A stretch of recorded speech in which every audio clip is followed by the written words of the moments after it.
Two things. I think that we had a good tire in the essence that we didn't have any tire failures, to my knowledge, to the point that we didn't have a safety issue. So that's a good thing.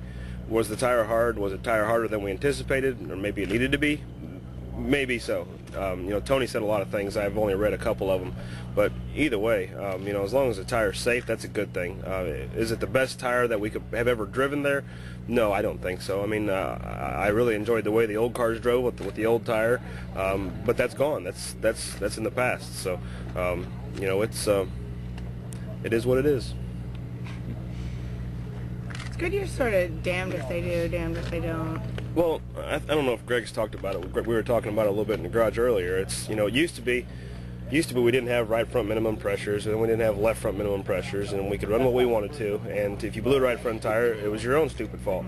And now it's got to the point where Goodyear and NASCAR have conjoined to the point that they're trying to help us so that we're not blowing right front tires. Well, when we have a tire issue, it's pretty much everybody has a tire issue, and it happens. I'd say maybe once every 2 years, once a year, something like that. It happens where we see a bunch of tire issues, and it's typically been Indianapolis. A couple years ago was Pocono. So, that's the tough part of what we have to deal with is, they're trying to do the right things, and we're trying to build better tires and safer tires and all those things. But, it's when you set those rules and you make those regulations, then you're kind of setting yourself up. Several guys seem frustrated that they changed the tire a week before you guys went to Atlanta. Do you think the other tire that you tested last August would have been okay? What we tested last August probably wouldn't have been okay. In saying that, what we ran at Daytona I didn't think was going to be okay until we got to the race and we were able to make fuel runs. What we had in the test wasn't going to make a fuel run in Atlanta. So maybe it might have made it, probably not, but I think, like I said, safety-wise, we had a good tire at Atlanta.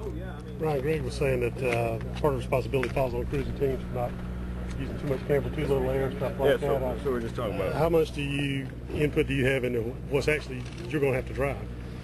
Well, I have input in it, and not just in the setup, but just like Greg was talking about in the steering wheel. When you're tight, you just don't crank on the wheel. I mean, anybody can go out there and blow out a right front tire. It's not that difficult.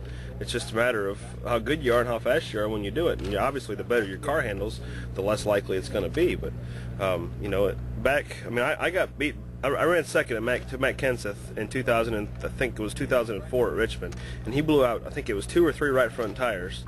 Came in and pitted. His car was that fast. He came back and won the race, and we ran second. I ran here one time. We blew out 3 right front tires, and we ended up blowing an engine in the race, but we stayed in the top 5 all day. We blew 3 right front tires. It's just, we put ourselves at the edge at the max, and we were too far at that point. But that's what we get paid to do is have a driver who can save a right front tire or save a little fuel or do different things. So it's the tire thing's a little blown out of proportion. You just